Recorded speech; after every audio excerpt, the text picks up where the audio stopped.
Assalamualaikum warahmatullahi wabarakatuh. Salam sejahtera bagi kita semuanya.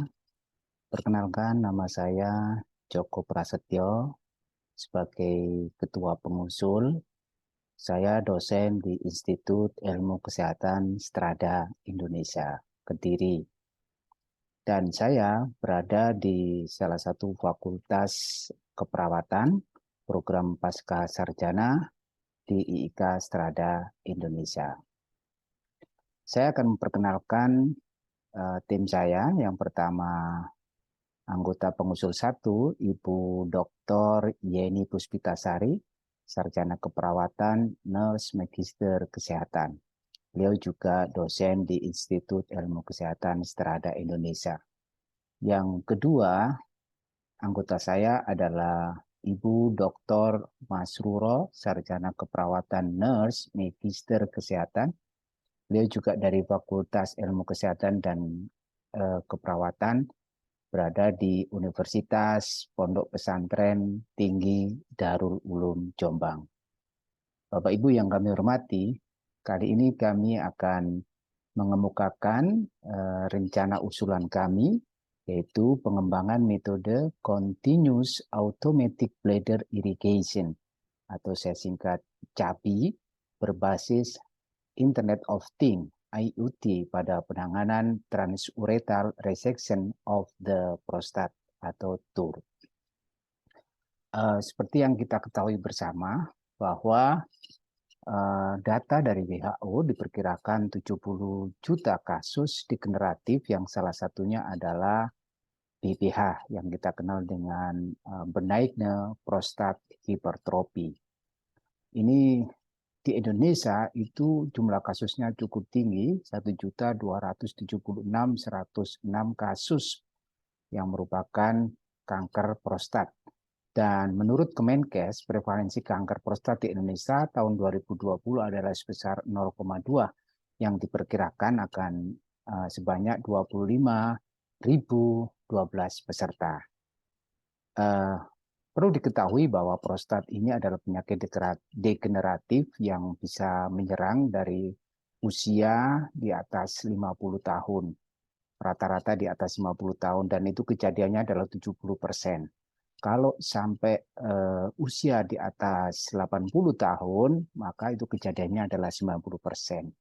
Maka kalau dilihat dari hal ini, maka sangat sebuah urgensi ya untuk mengatasi permasalahan ini. Selama ini pelaksanaannya adalah penanganannya adalah menggunakan TUR.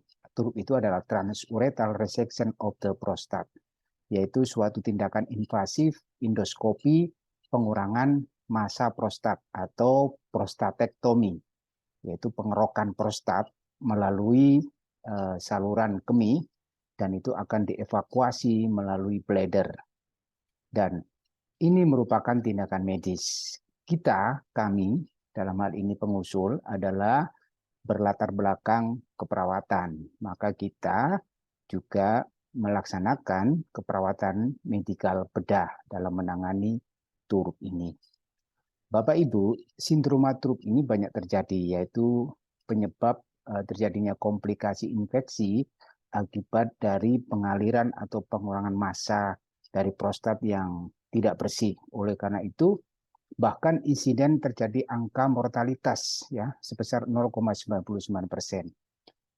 Sedangkan untuk sindroma ringan sampai sedang 0,5%.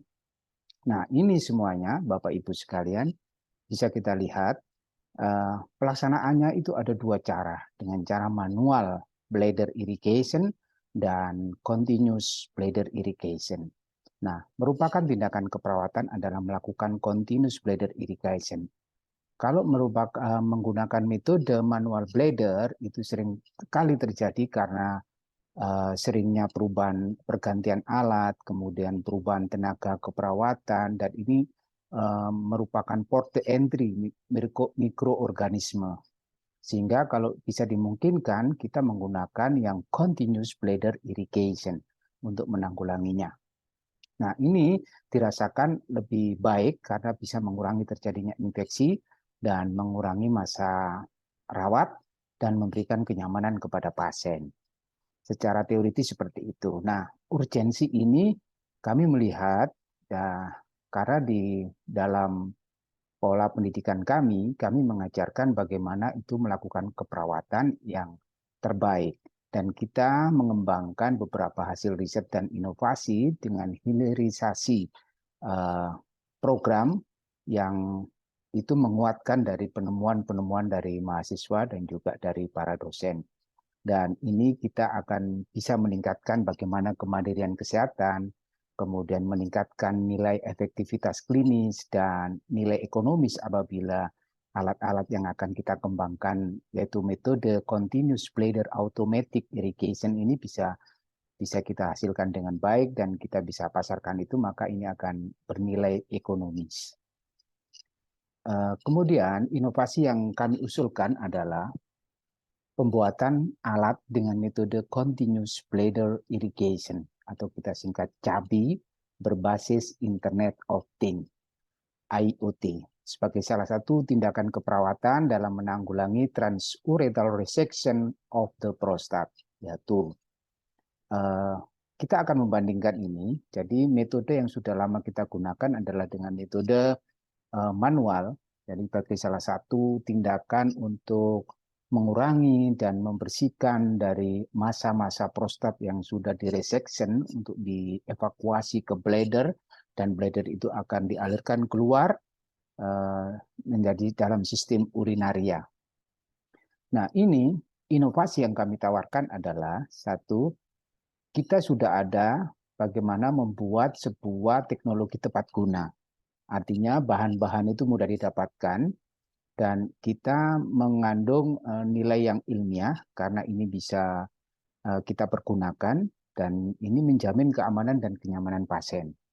Dan apabila kita gunakan inovasi ini, maka ini mengurangi transmisi karena tidak dalam satu periode waktu, itu hanya satu kali kita bisa lakukan itu dan itu bisa terus-menerus sampai dinyatakan bahwa massa dari prostat itu bersih begitu. Nah, kemudian dengan adanya alat ini maka akan meminimalkan port entry mikroorganisme karena pergantian alat yang secara manual itu akan selalu kita ganti, maka itu bisa dikurangi. Yang kedua, mengurangi beban kerja perawat. Kenapa mengurangi beban kerja perawat? Karena dengan tindakan ini maka perawat tidak perlu terlalu lama untuk selalu duduk di situ mengaliri cairan itu di bladder irigasi itu, tetapi ini sudah meletakkan ini dan cukup mengontrol menggunakan teknologi Internet of Things. Artinya kita gunakan semuanya ini dengan menggunakan sensor. Nah, ini akan mengandung nilai ekonomis apabila ini nanti kita buat sebuah produk ini. Untuk purwarupanya itu sudah ada, kita tinggal menyempurnakan lagi. Dan metode continuous bladder irrigation ini akan menjadi salah satu tindakan dan yang bisa dimanfaatkan kepada pasien. Bagaimana cara kerjanya? Jadi kita membuat suatu alat yang cukup sederhana dan itu bisa diambil dari pemanfaatan atau komponen-komponen lokal yang ada, tetapi kita menggunakan teknik sterilisasi yang ketat. Nah, kita akan mempergunakan kompresor. Kompresor ini mendorong udara melalui pompa air galon general, kemudian galon air mineral maksudnya ya pada tower. Kemudian air dari galon mineral ini keluar melalui selang silikon masuk ke permukaan 160 cm dari permukaan tanah. Ini menjadi tekanannya. Nah, kita akan kontrol itu menggunakan sensor IoT, tekanan air, dan suhu pun, kelembapan suhunya harus disesuaikan dengan suhu tubuh dari pasien, sehingga ini akan meningkatkan kenyamanan dari pasien. Kemudian sensor volume air dan masuk sampai itu terjadi bersih, keadaan bladder yang cukup bersih, itu semuanya bisa dikontrol menggunakan Android ya, karena ini berbasis Internet of Things.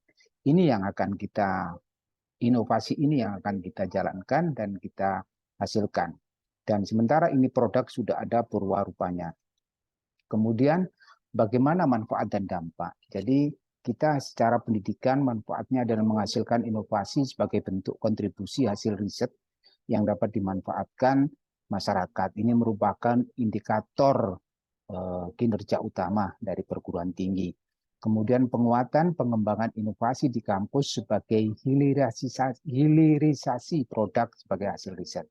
Secara klinis, peningkatan efektivitas secara klinis mencegah infeksi, efisiensi ekonomis, waktu perawatan di rumah sakit, dan tindakan keperawatan medikal bedah pada pasien turut merupakan bentuk kemandirian kesehatan.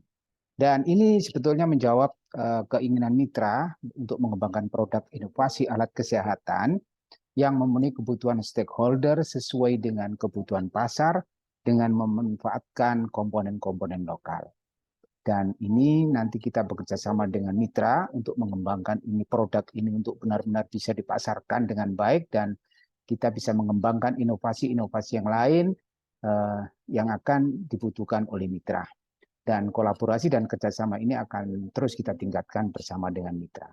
Demikian Bapak Ibu reviewer, terima kasih atas waktunya dan sekali lagi saya ucapkan mohon maaf apabila ada kekurangan dan semoga ini bermanfaat. Saya akhiri, wassalamualaikum warahmatullahi wabarakatuh.